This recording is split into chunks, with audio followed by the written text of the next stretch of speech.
सभी भक्तजनों का स्वागत है, क्योंकि ईश्वर की कृपा, भगवान की कृपा जिन लोगों पर होती है वही भगवान के दरबार में पहुंचते हैं।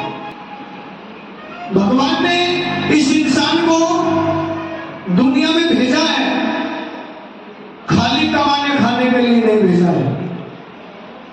और सबसे पहले कुछ लोगों के मन में अगर ये हो, कुछ उम्र को लेकर गलत फहमी हो, कई बार होती है नए लोगों को, जब सेवादार सेवा करते हैं, कोई चरण धूली लेता है, कोई याद नहीं करता है, तो कोई नहीं आते, उनके दिमाग में सवाल होता है कि ये क्या पाठ में चल रहा है। वो उसके मन में सवाल होता है।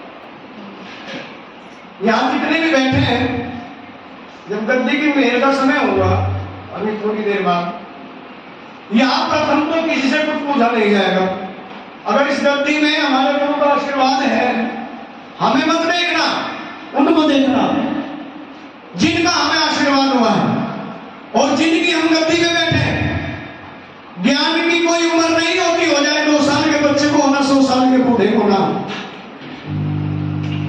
हरिद्वार आश्रम हमारा पंच कल्याण आश्रम जो सतगुरु ने बख्शा है, वहां से यहाँ आकर के हमने सत्संग श्रृंखला चलाई है सिर्फ इसलिए कि जो वहां मिल नहीं पाते, बात नहीं कर पाते, यहाँ बैठ करके 2 बातें हो जाती हैं और भगवान के नाम की चर्चा होती है। इसलिए अपने जीवन का महत्व इंसान को समझना चाहिए। हमारी लड़ाई धर्म की, जात पात की, मजहब की नहीं होनी चाहिए। अगर हम इंसान बने हैं तो हमारा पहला धर्म क्या है? हमारा, खड़े हो जाओ, तुम खड़े हो जाओ। हाँ, क्या नाम है आपका?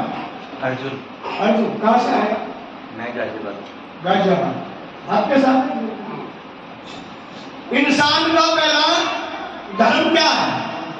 मानव सेवा। मानव तो है ही। प्रथम धर्म क्या होना चाहिए? भगवान ने कहा है, ना मैंने हिंदू पैदा किया, ना मुसलमान पैदा किया, ना सिख पैदा किया, ना ईसाई पैदा किया, मैंने इंसान पैदा किया। तो इंसान का प्रथम धर्म इंसानियत का होना चाहिए। मंत्री बनो या ना बनो, नेता बनो या मत बनो, लेकिन इंसान हो पहले, इंसान बनो। क्या बने? वैसे मानवता और इंसानियत अलग अलग नहीं है। ताली बजाओ इसके लिए, अच्छा जवाब। मानवता संस्कृत का शब्द है और इंसानियत हिंदी का शब्द है। राइट आपका आंसर है।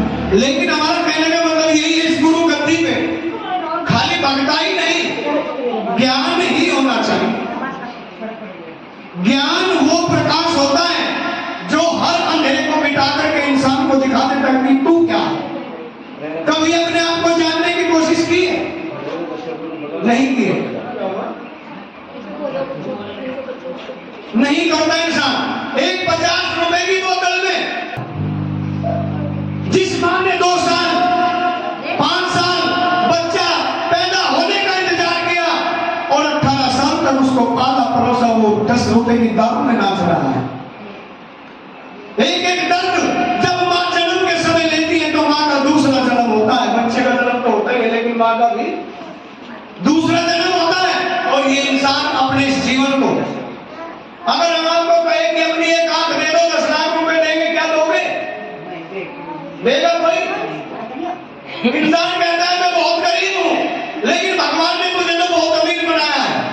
जब हम अपनी एक आंख 10 लाख में नहीं दे सकते तो अमीर है या नहीं है? अमीर है या नहीं है? गरीब और अमीर क्या होता है? धन है तो अमीर और धन नहीं है तो। लेकिन ऐसा नहीं है।